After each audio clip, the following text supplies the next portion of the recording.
Assalamualaikum warahmatullahi wabarakatuh. Kumaha kabarna kelas 4 SD ITL Fitro. Alhamdulillah, mudah-mudahan hidup sadayana sararehat, amin. Dina kesempatan ieu Bu Iyam bade ngajelaskeun materi rarangken. Naon rarangken teh cenah? Bu Iyam jelaskeun heula nya. Ditilik tina wangunna aya 4 rupa kecap nyaeta anu disebut kecap asal, kecap rundayan, kecap kantetan, jeung kecap rajekan. Kecap rundayan, kecap kantetan, jeung kecap rajekan disebut oge kecap turunan atawa kecap jadian. Kecap rundayan teh nyaeta kecap anu wangun dasarna geus dirarangkenan. Rarangken teh lamun dina bahasa Indonesia mah sarua jeung imbuhan. Rarangken itu kalau dalam bahasa Indonesia itu disebut imbuhan. Pastinya kalian pernah belajar ya tentang imbuhan. Aya naon wae rupa-rupa rarangken teh. Sateuacan kana rupa-rupa rarangken Bu Iyam gaduh contoh. Contoh kalimah. Di dia aya ditambah kecap tajong jadi ditajong. Tah di teh posisina teh rarangken, lamun tajong posisina janten kecap asal. Terus digabungkeun janten ditajong eta disebatna rundayan. Terus aya oge rupa-rupa rarangken. Naon wae cenah rupa-rupa rarangken teh? Anu kahiji aya rarangken hareup, anu kadua aya rarangken tengah, anu katilu aya rarangken tukang, anu kaopat aya rarangken barung. Tapi di nu sanes aya 5 rarangkennya nyaeta rarangken gabung. Rarangken barung sareng rarangken gabung teh henteu sami. Terus naon cenah rarangken hareup teh? Rarangken hareup nyaeta rarangken anu ngantet hareupeun wangun dasarna. Rarangken hareup dina basa Sunda nyaeta barang, di, ka, pa, pada, pang, para, per, pi, sa, sang, silih, ti, pating, sareng nyang. Tah Bu Iyam gaduh contoh kecap rarangken hareup. Kecapna nyaeta nyang hareup. Nyang ditambah hareup jadi nyang hareup. Nyang teh posisina janten rarangken, hareup posisina janten kecap asal. Ya, janten nyang hareup. Nyang hareup eta disebatna tadi rundayan. Terus aya contoh kalimah.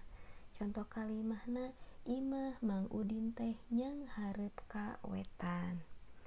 Anu kaduana aya rarangken tengah. Rarangken tengah teh nyaeta rarangken anu diselapkeun kana wangun dasar kecapna. Rarangken anu diselapkeun di tengah-tengah kecap dasarna. Contohna naonna Bu Iyam gaduh contoh kecap. Contoh kecapna gumelis. Gelis ditambah gelis kecap asal, rarangken tengah. Jadi gumelis. Contoh kalimahna naon cenah? Contoh kalimahna Neng Yeti mah sok gumelis asa panggelisna. Gumelis teh merasa dia paling cantik ya. Kemudian anu katiluna aya rarangken tukang. Rarangken tukang nyaeta rarangken anu ngantet tukangeun wangun dasarna. Rarangken tukang dina basa Sunda diantarana aya an, eun, ing, keun, jeung na. Contoh kecapna naon? Tah di dia aya contoh kecap rarangken tukang. Contoh kecapna tiluan. Tilu nyaeta kecap asal, an rarangken tukang. Jadi ditambah kecap asal ditambah rarangken tukang jadi rundayan. Tilu ditambah an janten tiluan. Aya contoh kalimahna anu rek milu ka Bandung isukan teh aya tiluan. Yang mau ikut ke Bandung besok ada 3 orang. Gitu maksudnya. Anu salajengna aya rarangken barung. Rarangken barung teh nyaeta rarangken anu dipakena babarengan pikeun ngawangun guna jeung harti kecap. Ciri utama rarangken barung nyaeta upama salah sahiji rarangkenna dilaan eta kecap teh teu bisa madeg mandiri. Kalau seumpamanya rarangken barung itu kalau seumpamanya salah satu imbuhan depan atau imbuhan akhirnya itu dihilangkan, itu dia tidak mempunyai arti. Beda dengan imbuhan gabung atau rarangken gabung.